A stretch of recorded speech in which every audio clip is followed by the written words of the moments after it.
Physical refining செய்யப்பட்ட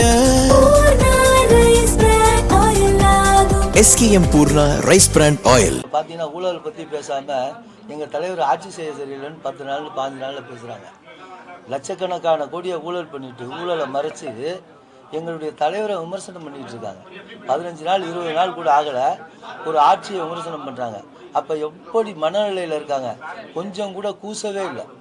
ஒவ்வொரு திமுக மந்திரிகளுக்கும் அவங்களுக்கெல்லாம் கூச்சமே இல்லாமல் மிகப்பெரிய ஊழல் பண்ணி இந்த நாட்டையே குட்டிச்சவராக்கி அழிச்சுக்கிட்டு கூச்சமே இல்லாமல் எங்கள் ஆட்சியை பற்றி குறை சொல்கிறாங்க. எத்தனை நாளில்?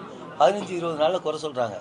ஒரு கேடுகட்டு, அதாவது நான் வந்து சட்டமன்ற உறுப்பினர் வார்த்தைகள் சொல்ல முடியாது, அதனால் சொல்கிறேன். இவ்வளோ மோசமான ஃபஸ்ட்டு நீ என்னெல்லாம் பண்ண ஒவ்வொரு ஊழலையும் எடுத்தால் நீங்கள் நாடே கொள்ளாது, தமிழ்நாடே அழித்து குட்டிச்சவர் ஆக்கிவிட்டு நீங்கள் 20 நாள் ஆட்சிக்கோங்க. எங்கள் தலைவரை பார்த்து ஆட்சி செய்ய தெரியல. ஏன்னா இவங்க மாதிரி ஊழல் செய்ய தெரியல. அவருக்கு நேர்மையாக இருக்கார், மக்கள்கிட்ட நேர்மையாக நடந்துக்கொண்டாரு, எல்லா துறையும் நேர்மையாக இருக்குது. நீங்கள் பார்த்தீங்கன்னா எனக்கு இந்த ஆட்சிக்கு வந்து எங்கள் தலைவர் உட்கார்ந்ததுலேருந்து எந்த துறையிலையாவது யாராவது லஞ்சம் வாங்கினாங்கன்னு சொல்லுங்கள். எந்த துறையிலையும் லஞ்சம் இல்லை. எல்லா அதிகாரிகளும் அந்த துறை அதிகாரிகள் வந்து பார்த்தீங்கன்னா கேட்க யோசிக்கிறாங்க, பயப்படுறாங்க. அப்படி தான் நேர்மையான ஆட்சியை கொடுத்துக்கிட்டு இருக்காரு. 5 ஆண்டு காலம் இவங்க ஊழல் பண்ணி தூக்க முடியாத அளவுக்கு உட்காந்துருக்காங்க. அதிமுக ஆட்சியாக இருந்தாலும் திமுக ஆட்சியாக இருந்தாலும் ஊழல். நீங்கள் பார்த்தீங்கன்னா 10-11 லட்சம் கோடி கடனை வாங்கி வச்சு திருடி அவங்கவுங்களும் முடிஞ்ச அளவு கொள்ளையடிச்சு வெளிநாட்டுகளில் போய் பதுக்கி வச்சுக்கிட்டு இருக்காங்க. தமிழ்நாட்டு பணத்தை கொள்ளையடிச்சு, மக்கள் பணத்தை கொள்ளையடிச்சுங்க. வெளிநாடுகளில் முதலீடு, மற்ற மாநிலங்களில் முதலீடு பண்ணிகிட்டு இருக்காங்க.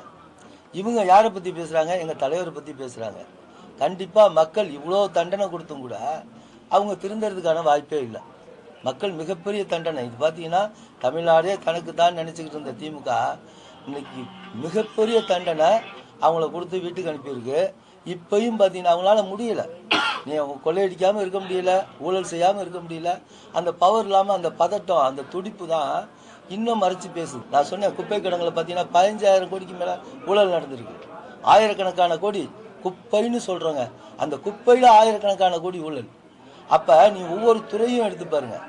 நீங்கள் பார்த்தீங்கன்னா அந்த ஆன் ஆஃப் சுவிட்சுன்னு ஒவ்வொரு பஞ்சாயத்துலேயும் வச்சுருப்பாங்க, ஆட்டோமேட்டிக் ஆன் ஆஃப் சுவிட்சு. அதோட விலை 2000 ரூபா.